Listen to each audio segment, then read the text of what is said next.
Okay, so I'm going to continue with some thanks. Just because I'm continuing doesn't mean they're not any less heartfelt. But I'd like to begin by offering some thanks to my new family members, here, dotted around everywhere. To begin with, Emily, Alice and Louisa. You are brilliant, bright and beautiful girls. And Alice, your singing this afternoon was spectacular. I'm very lucky to have started the day with you as my flower girls and to have ended it with you as my nieces. I'm very happy to have you in my family.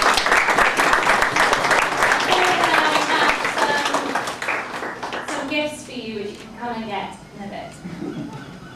And all of that couldn't have been achieved without Helen, their mother, who has spent a lot of time prettifying the girls. They're very beautiful anyway, but a lot of effort has gone in to make them even more beautiful. So thank you from both of us for making them look so pretty and for ironing out their mischievous streak, at least for a few hours. Claire and Simon, we'd like to thank you both for taking the time to do the readings. Claire, I think of you as a role model for engaging with the community and for taking the needs of others seriously. And it meant a lot to us for you to speak on this during the ceremony.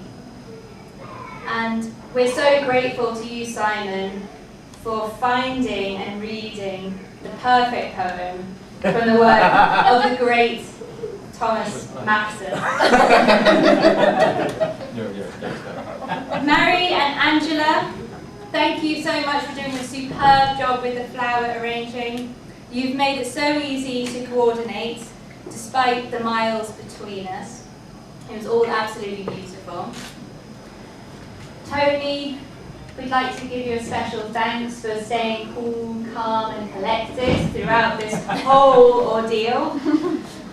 Ferrying people around and keeping everyone sane, as you always do. Not sure about that. And we'd like to thank you both for sharing the cost of the wedding.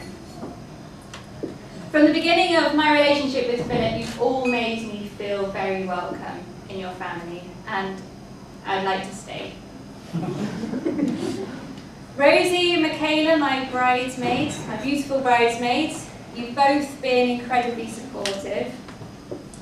I'd like to thank you personally for holding me together these months, however long it's been.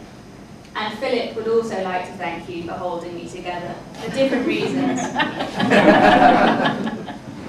I'd like to finally give a big thank you to everyone for coming.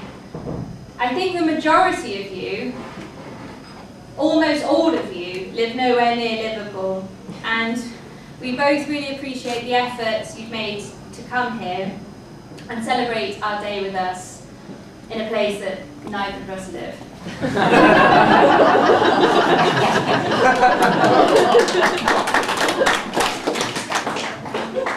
And then finally we get to Philip, who, as we all know, is a bit odd.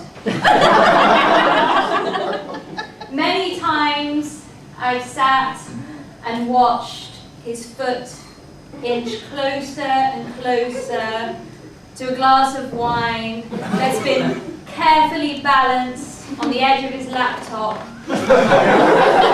on the floor, waiting for the calamity. I've seen the breakfast tray split underneath his feet because he's decided to stand on it to brush his teeth.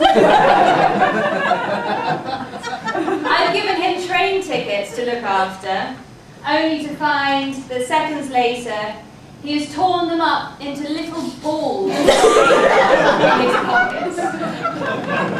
I think we all have our own stories. When I first met Philip, as he's already recounted, I thought, that's a strange boy. And I acted accordingly. But luckily, Philip hung around, and luckily I got to know him better. And most luckily, my life changed for the better. And it really, truly has. Philip has brought me out of myself. He has given me hope, and he's given me confidence. He has broadened my mind. And whilst he has his difficulties, this